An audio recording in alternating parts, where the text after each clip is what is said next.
Welcome back. So this FTX, Sam Bankman-Fried, and Alameda research ordeal just keeps on getting worse and worse. Hold on to your butts. Compared to the likes of Enron. That is not a good thing. Sam Bankman-Fried is probably going to do some time. He got himself a ticket to sit down in front of Congress in December, and he's probably going to get grilled like some pork chops. In this video, I'm going to go through a play-by-play on what unfolded from November the 6th up until now, literally day by day, just so you have an understanding of exactly how this thing basically imploded. So let's start with it. And that started on November the 6th. CZ, CEO of Binance, sends out a series of tweets.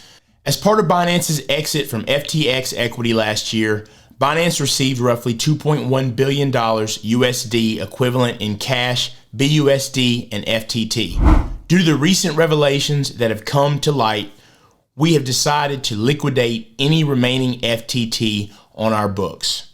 We'll try and do so in a way that minimizes market impact due to market conditions and limited liquidity. We expect this will take a few months to complete. Binance always encourages collaboration between industry players regarding any speculation as to whether this is a move against a competitor. It is not.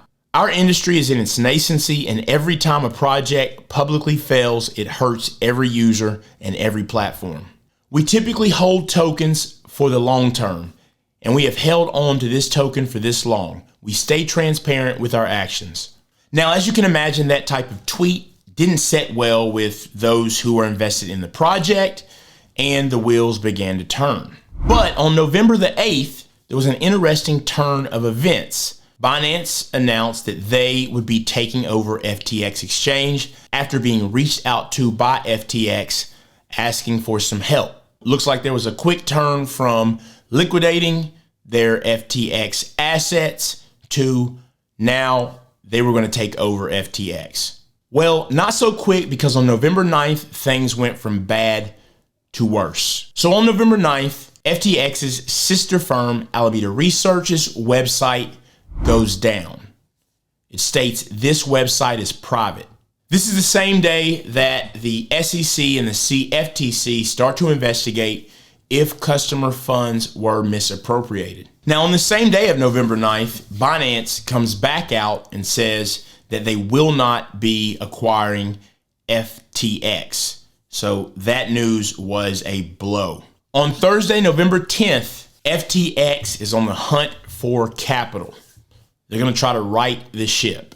Sam Bankman-Fried tells his staff in a memo that he is seeking a capital rescue package worth some $9.4 billion. Tether freezes $46 million of USDT held by FTX on the Tron blockchain following the request of law enforcement. After FTX suspended digital asset withdrawals on Tuesday, on-chain data shows the exchange on Thursday processing some 7.2 million in requests by those residing in the Bahamas, where the firm is headquartered. No one else can get their funds, yet you can get funds from the place where the firm is headquartered. I wonder who's getting access to those funds. Sam Bankman-Fried claimed that allowing Bahama residents to withdraw their funds while not allowing the rest of the world to do so was in line with regulations. The Securities Commission of the Bahamas, however, claimed that that was not the case. Now, this is still November the 10th. And on that same day, the Security Commissions of Bahamas freezes FTX's assets. Now, previously it had been stated that FTX US was a separate entity and there would be no issues with those funds or anything to do with that.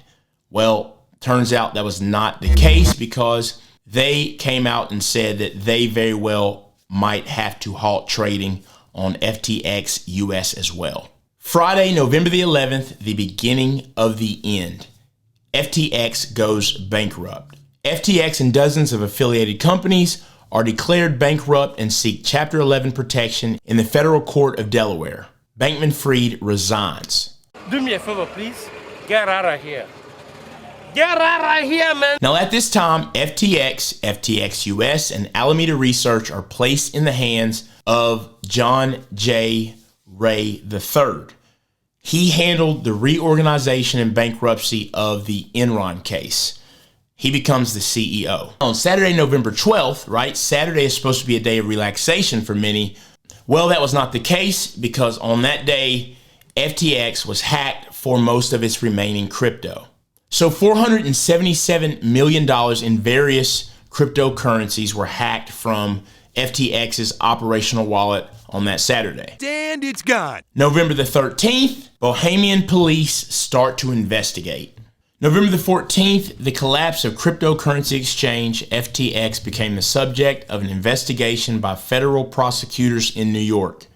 Sources familiar with the matter told ABC News. The source said, at the heart of the matter is whether FTX violated securities laws when it reportedly gave customer funds to Alameda Research. November 16th is when lawmakers called for Sam Bankman-Fried and executives for Alameda and Binance to testify in a hearing on Capitol Hill in December.